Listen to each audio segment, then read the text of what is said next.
Whether model and actress Hiroko Matsumoto stepped out onto a runway or a film set, her star power was always immediately evident.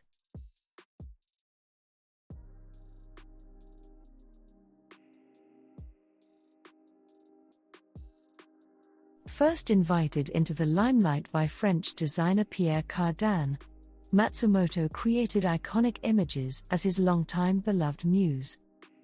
Yet, as the first Japanese model of French couture, she also carved out a space for Asian women to find professional success in the Western fashion and film worlds, carving a space in the industry for women like China Machado, who, when she appeared on the February 1959 issue of Harper's Bazaar, was the first non-Caucasian woman to appear on the cover of an American fashion magazine.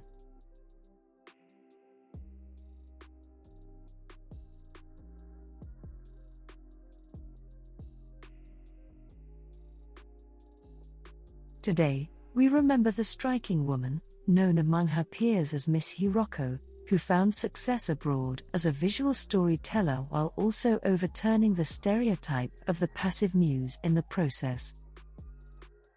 Defining features and undercurrent of theatricality and plain old fun defined Matsumoto's look, with her penchant for the blunt bangs and short dresses characteristic of the 1960s mod aesthetic. Matsumoto gravitated toward extremes in her everyday wardrobe. From white fur and polka dots to oversized buttons and miniskirts, she unapologetically experimented with volume and excess. Matsumoto also maintained an undeniable grace throughout her modeling career. In one particularly memorable editorial for British Vogue in March 1969, entitled White Flight of Fancy and shot by London-based international photographer Clive Arrowsmith, Matsumoto struck elegant poses in the presence of white doves. She was dressed in all-white ensembles, from fringed tops to pleated skirts and wide-leg pants, and her slicked-back hair was further enhanced by an abundance of plumes. Whether draped in pearls and a chat noir dress from Yves Saint Laurent's years as head designer for Dior, posing for a portrait by Cardin in feathered hat and fur-trimmed scarf, or donning more traditional geisha-inspired ensembles for a François Truffaut film, Matsumoto's sartorial claim to fame lay in her chameleon-like ability to transform whenever the camera turned her way. Seminal moments. Hiroko Matsumoto entered the limelight in 1960, after her world collided with that of Pierre Cardin. During a trip to Japan in 1957, the then up-and-coming French designer fell in love at first sight upon meeting Matsumoto, and eventually invited the striking Tokyo native to Paris to model his new collection.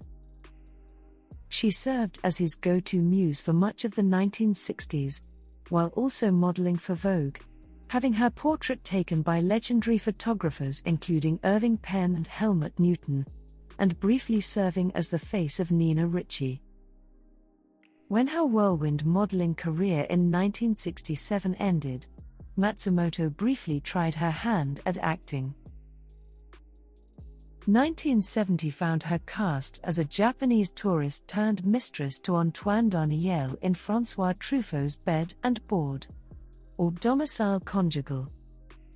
In the film, Matsumoto donned a custom-designed wardrobe by Hanae Mori, the storied Japanese designer, and coincidentally, the first Asian woman to be admitted by France's Fédération Française de la Couture as an official haute couture design house. 1967 also marked Matsumoto's marriage to the president of the Pierre Cardin Group, Henry Bergauer, who would later serve as the head of Hanae Mori and Hervé Liga. Following the birth of her child with the manager of French pharmaceutical company Roussel Uclaf, Jean-Claude Cathalin, who she married a few years after her marriage with Bergauer dissipated, Matsumoto faced a personal trauma. Her nearly 2-year-old daughter Maxime Cathallen was kidnapped in Neuilly-sur-Seine, and only returned after a ransom of 1.5 million francs was paid in June 1975. During this time, Matsumoto took a step away from the public eye to focus on motherhood. She maintained a career as a fashion magazine editor alongside other passion projects before passing away, most likely from health complications, in Paris at age 67. While Cardin may have popularized and publicized Matsumoto, she fully owned every minute of her moment in the spotlight. As the first Japanese woman to model French high fashion, Matsumoto carved out a path for women who didn't necessarily fit the mold for couture at the time, and in doing so, left behind a blueprint for how to diversify the runway in the years to come.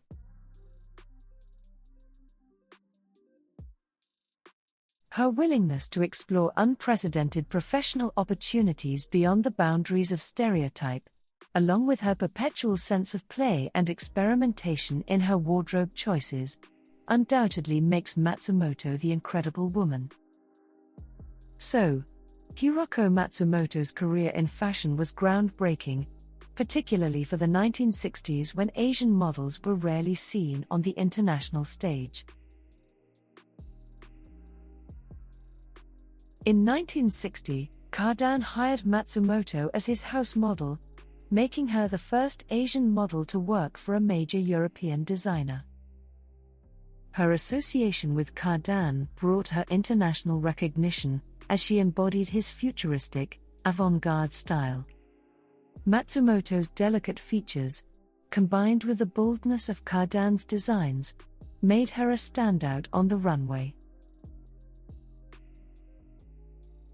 She became the face of several of his collections and played a key role in Cardin's expansion into Asian markets.